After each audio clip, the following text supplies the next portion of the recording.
Hi everybody, my name's John Lacey and this is Coffee and Content, the weekly live stream about video, live streaming and content creation. Thank you so much for joining me today.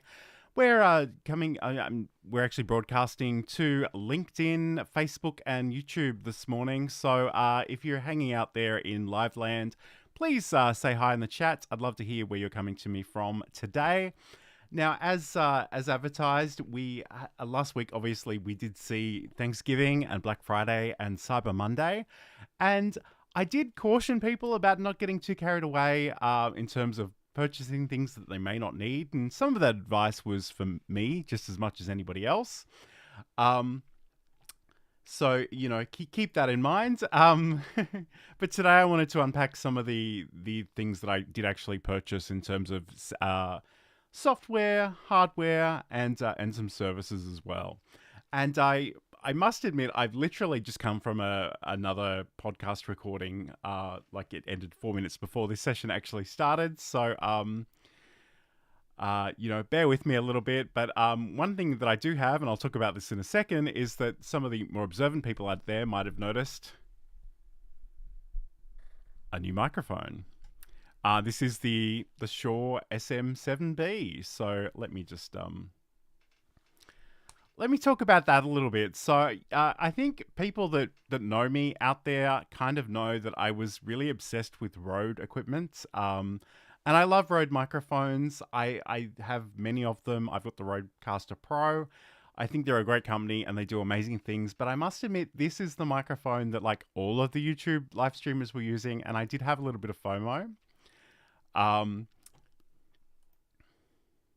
And hello to Garen Bellany, who's joining us out there in LinkedIn land. It's good to see you, Garen. So yeah, this is a great microphone. It's a beautiful microphone. I've only obviously had it for about a week now, and I haven't put it through its paces completely just yet. But I'm very excited about it. It's a really nice looking microphone. I like the shielding. And it actually comes with two windshield options. One that's actually even thicker than this. So if you really want to get in close and actually have that bassy proximity effect, you can do that with the other windshield as well. So like I said, I love my Rode mics. I'm probably going to go back to them, back and forth between them.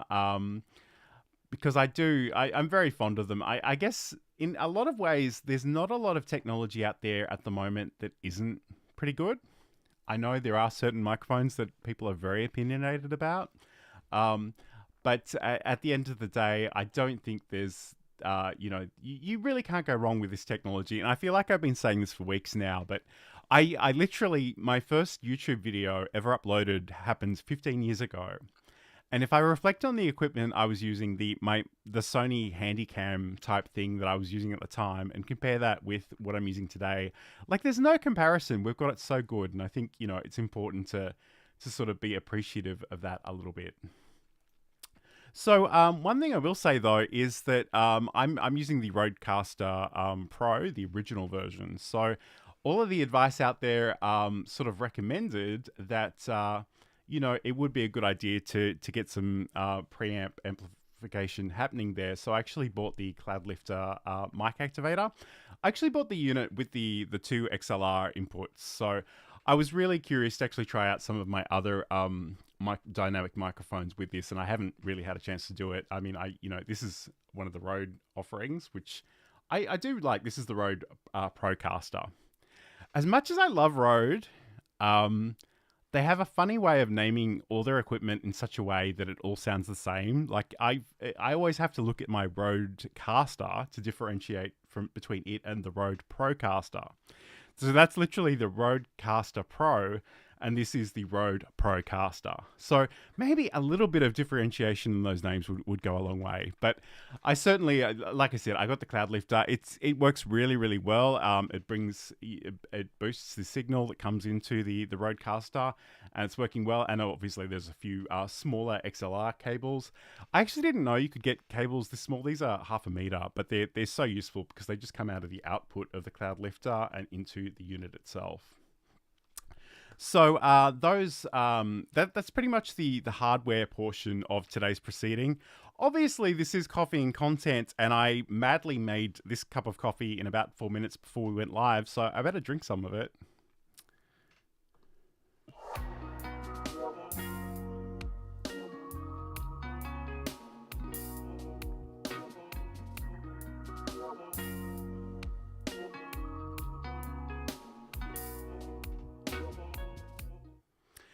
So I'm curious if you are out there live today, were you tempted by any of the Black Friday, Cyber Monday specials? Have you got any new exciting equipment? I'd love to hear about it in the chat. So let me know about that.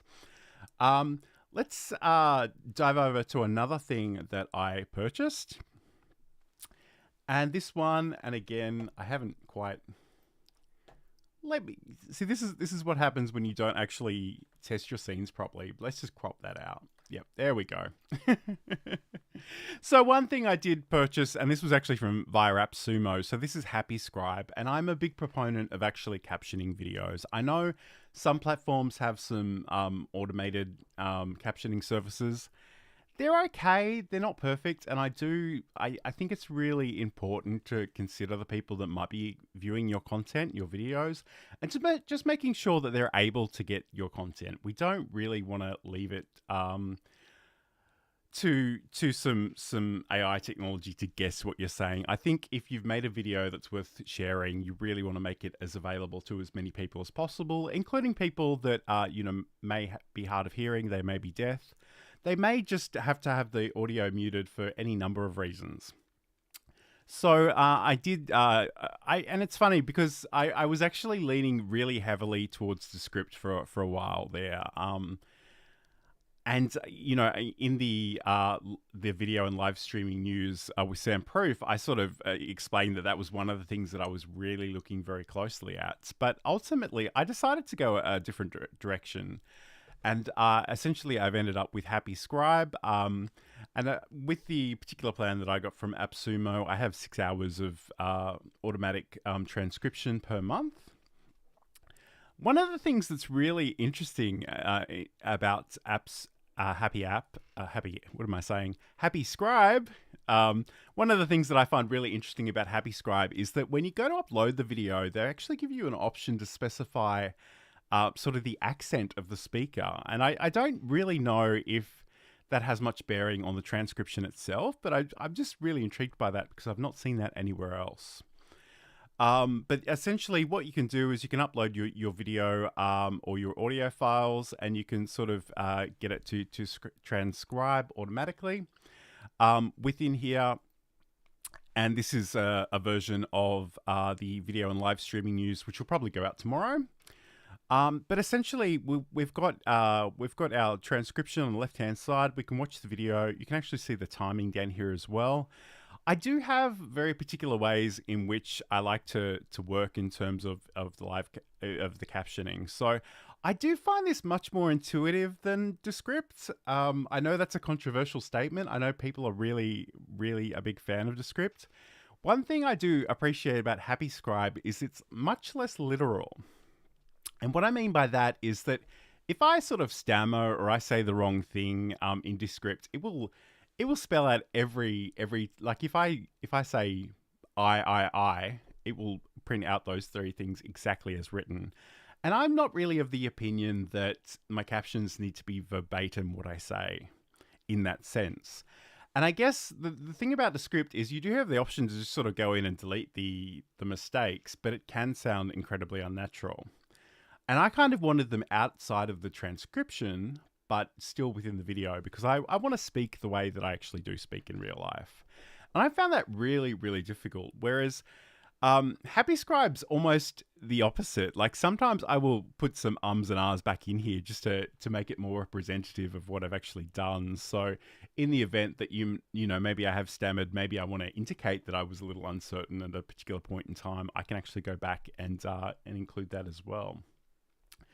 So You do have options to actually download this as a video with subtitles or subtitles only. I haven't really done much with the video with subtitles because I personally do like to bring the SRT files that I generate out of this back into Camtasia so I can work with them there. But it's difficult to overstate how much of a block this has been in my workflow because I really do want to include them. I want to make sure they're right, but doing them manually from scratch is really really painful. Um, so that's another thing that I got from AppSumo. I'm not sure if it's still available as that deal, but you can certainly go to happyscribe.com and learn more about that one. Another thing that I invested in, not really for Black Friday, but probably the week up to Black Friday, was actually Restream. So Restream is something, and I won't show you this at the moment because I'm literally using Restream at the moment to talk to you, and it might get a little bit meta. So we'll hold off from actually doing that right now. But essentially, Restream gives you the ability to take your video and your live stream content and send it out to a number of destinations. I already mentioned that today we're going out live on LinkedIn, YouTube, and Facebook. In fact, we're going out on 2 different YouTube channels, which is a whole other discussion for another time. But it's something that I can do really easily with Restream, and that in itself is probably worth the membership cost just by itself. That is so cool. And I guess the other thing too, it's worth mentioning that there is a free version of Restream. So if you only want to broadcast to two channels at a time, you can certainly use that. It will include some Restreaming branding by default, but you can always go over to your accounts in those various destinations and actually edit that after it's been posted. So that in itself isn't a big deal, but I just wanted to extend my reach a little bit and share that content out a little bit further. But there are a number of other things that are actually quite useful within Restream that are worth talking about. One of my favorites is actually the ability to stream a video file. So if you've created a file, it could be anything. It could be, stream a video that you've created earlier. It could be a previous live stream. You do have the ability to actually upload that video to Restream and then schedule it out at a particular time and share it with different places. One of my favorite uses of that is actually sharing longer videos on Twitter. Because I think you only get like a little bit over a minute or a couple of minutes, I think. I don't know the exact number. I probably should have looked that up. But you can't upload very long videos on Twitter. But conversely, your live streams via Twitter can be as long as they need to be. So I can schedule that out and that can post to Twitter. And I mean, I can do that on any number of platforms. Obviously, you probably want to indicate somewhere that it's not actually live in case there are people in the chat waiting to interact with you and they're getting frustrated that they can't and you're not referring to them. But that is certainly a very, very cool option. And I guess the other thing too is Restream has its own Restream Studio. So I'm a big proponent of OBS Studio. That's what I'm using to talk to you today with. But that can be a little bit daunting for people that are new to streaming and, people that may want to have a number of guests come in and join their conversation. So Restream, Restream Studio, you can sort of go in and you can just bring in your people, bring in your sources, you can share your screen, you can have multiple cameras, whatever you need to do. The only thing that I find a little bit frustrating about that is you are kind of limited in how you arrange your screen. Like they have a handful of default options and you really do have to work within those. But I must admit, we do use it for the video and live streaming news with Soundproof. That is something that I do. We actually have our conversation within Restream Studio and I record it there, but we do also record our individual sources via OBS and I usually use those to actually edit the podcast before it goes out. So there are a couple of, different things, but I think honestly Restream is, and it's funny because I was quite daunted by the price of it initially, but I really think it is worth it. if you're streaming on a regular basis, it's definitely worth the investment. Okay, let's stop and have some more coffee.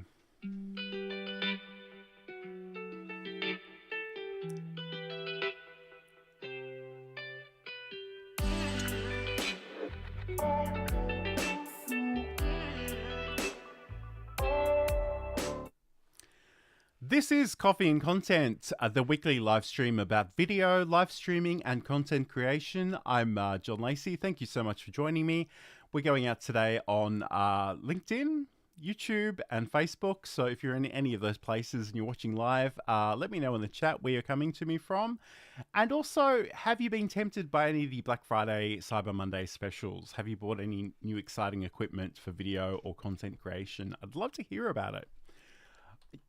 Admittedly, up to that point, I had been sort of telling people and telling myself as much as anything, make sure you need it, make sure you don't get carried away, because the FOMO is very palpable around those sales.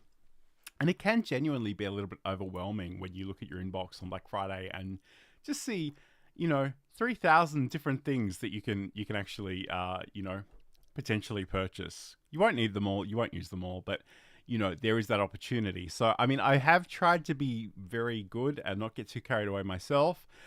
Just recapping those things that I have purchased, the Shure SM7B, which is a great microphone. And again, I do have some other microphones that I probably would have done the job, but I just really wanted to get a sense of how this one works. Additionally, I got the cloud lifter. So let's go back to this view actually. So we got the Shure SM7B. I got the cloud lifter, and I actually got the double version. So I'm really curious to see how this works with other dynamic microphones.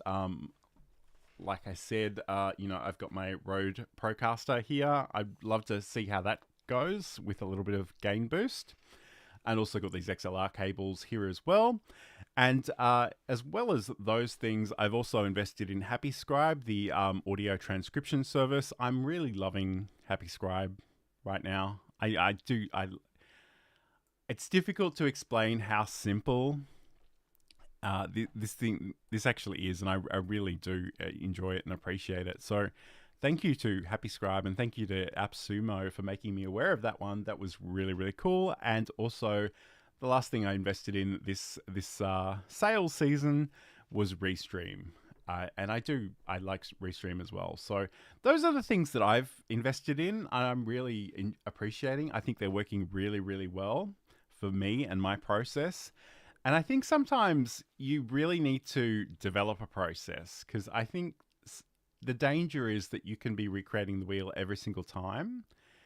And I think it's really worthwhile to actually figure out a process and just see what that looks like, and make sure that you can reproduce it, and reproduce it often, or as often as you need to. Because we all know that as new content creators, it can be so discouraging when you put your heart and soul into something that doesn't quite get the reaction that you were hoping it would get. But it's really important to keep going.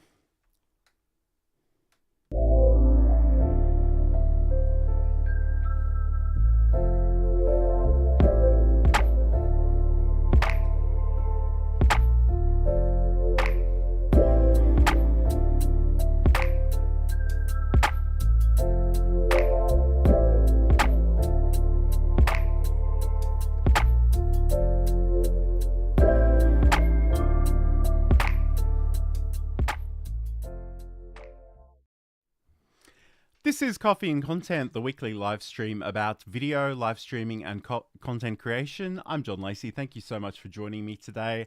I hope you've enjoyed today's show. Like I said, if you have made any purchases for your content creation, I'd love to hear about them, so let me know in the comments. I hope you've had a great week, and I hope you'll enjoy your weekend as well. I look forward to talking to you again soon. And I kind of look forward to talking about OBS a little bit more too, because I haven't done that in a while. We've been caught up in the holidays, the American holidays specifically, and the sales that go with it. So I'm hoping to get back to a bit of OBS Studio soon. So if you've got questions about OBS Studio, please hit me up. head over to johnlacey.com. There's actually a SpeakPipe function there and links to social media. So if you do have questions about OBS Studio, how you might use it in your content creation process, whether that's live streaming or pre-recorded video, it can certainly do both. Or even just the virtual camera. So the virtual camera, it allows you to create your scene and actually bring that into Zoom meetings, Microsoft Team meetings, Google Meet, all those kinds of things as well. And it's a really great opportunity to include some branding elements for yourself or your business, your products and services, and really put them in the foreground. So thank you again. Have a great weekend, and I look forward to talking to you again soon.